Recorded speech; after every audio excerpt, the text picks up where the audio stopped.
বর্তমান সময়ে ঘুরতে ভালোবাসি না এমন লোক পাওয়া অসম্ভব। আমরা সবাই কম বেশি ঘুরতে ভালোবাসি, সেটা যে কোনো দেশ বা জেলা বা যে কোনো জায়গায় হোক। তো মূলত আমরা যে জায়গাগুলো চিনে থাকি সে জায়গাগুলো তো নিজেরা চিনে যায়, আর যে জায়গাগুলো চিনে থাকি না সেই জায়গাগুলো চিনতে কিন্তু আমরা বর্তমান গুগল ম্যাপের সাহায্য নিয়ে থাকি।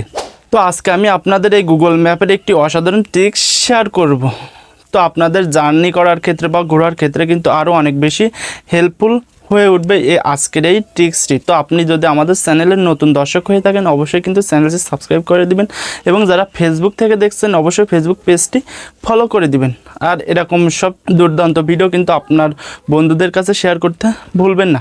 তো চলুন মূল টপিক বা মোবাইল স্ক্রিনে যাওয়া যাক। তো এভরিওয়ান, মোবাইল স্ক্রিনে এসে আমরা এখান থেকে গুগল ম্যাপস যে সফটওয়্যার সেটি ওপেন করে নেব। আপনাদের ফোনে প্রত্যেকের ফোনে থাকার কথা, আর যদি নাই থাকে আপনারা যে কোনো ব্রাউজারে যে গুগল ম্যাপস লিখে সার্চ দিলে কিন্তু এরকম একটি ম্যাপস আপনাদের সামনে শো করবে। তো গুগল ম্যাপে ক্লিক করার পরে এরকম সাদামাটা একটি ম্যাপস কিন্তু আপনাদের সামনে চলে আসবে সবার ফোনে। তো আজকের মূলত যে ট্রিক্সটি শেয়ার করব সেটি আগে বলে রাখি। সাপোজ এখানে আমাদের বাদামতলা বাজার দেখাচ্ছে, মূলত আমি যে বাজারের পাশে থাকি আর কি, এখানে যশোর সাতক্ষীরা রোড। সাপোজ আমার থানা পাটকেলঘাটা, আমি পাটকেলঘাটা থেকে খুলনা যেতে চাচ্ছি। তো পাটকেলঘাটা থেকে খুলনা যেতে আমার কত কিলোমিটার লাগবে, বা সাপোজ পাটকেলঘাটা থেকে খুলনা কত কিলোমিটার, গাড়িতে গেলে কত ঘন্টা লাগবে, সাইকেলে গেলে কত ঘন্টা লাগবে, বা আপনার স্পিড অনুযায়ী সেখানে পৌঁছাতে কত ঘন্টা লাগবে, মূলত সেই সব বিষয় নিয়ে আজকের এই ভিডিওটি সাজানো হয়েছে। তো অনেকেই জানি না এভাবে গুগল ম্যাপের এই যে ট্রিক্স বা এই যে গোপন সেটিংস সেটি কিভাবে করতে হয়। তো এটি দেখতে আমরা এখান থেকে যে দেখুন এখানে নীলি মতো তীর একটি আইকন রয়েছে, তীর বলবো না, একটি চিহ্ন আছে আর কি এরকম। তো এর উপরে আমরা ক্লিক করে দেব। দেওয়ার পরে এখানে দেখুন উপরে দুইটা সার্চের মতো অপশান রয়েছে, একটা হলো ইওর লোকেশন আর একটা হচ্ছে চুজ ডিস্টেনশনস। মানে উপরে হলো আপনি যেখানে বর্তমান আছেন বা যে জায়গা থেকে যেতে চাচ্ছেন সেই জায়গাটি এখানে সিলেক্ট করে দেবেন।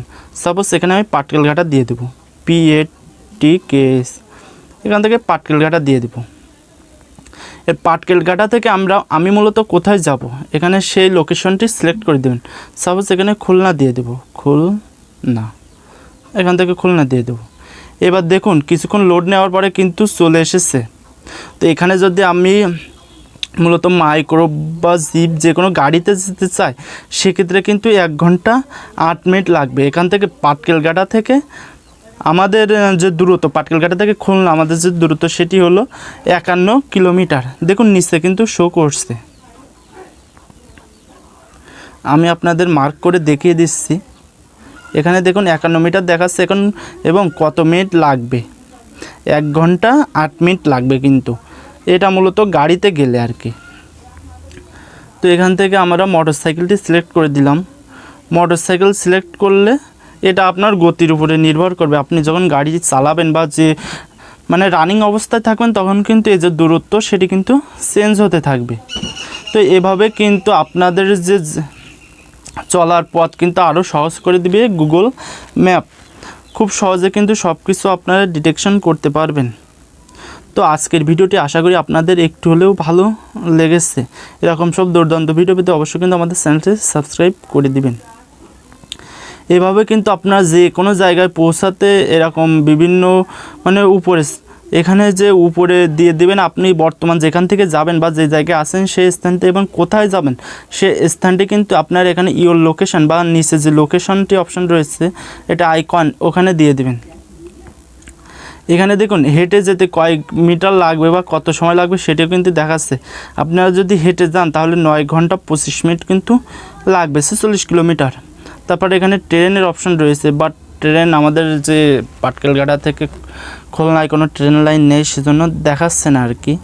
তো এভরিওয়ান, আজকের ভিডিওটি এ পর্যন্তই। আশা করি ভিডিওটি আপনাদের একটু হলেও উপকারে এসেছে। ভিডিওটি ভালো লাগলে চ্যানেলটি সাবস্ক্রাইব, পেজটি ফলো করে দেবেন, আর লাইক কমেন্ট শেয়ার করতে ভুলবেন না। ধন্যবাদ সবাইকে আজকের ভিডিওটি সম্পূর্ণ দেখার জন্য। এরকম সব দুর্দান্ত ভিডিও পেতে আমাদের চ্যানেলটি সাবস্ক্রাইব করে পাশে থাকা বেল আইকনটি কিন্তু অবশ্যই বাজিয়ে দিবেন।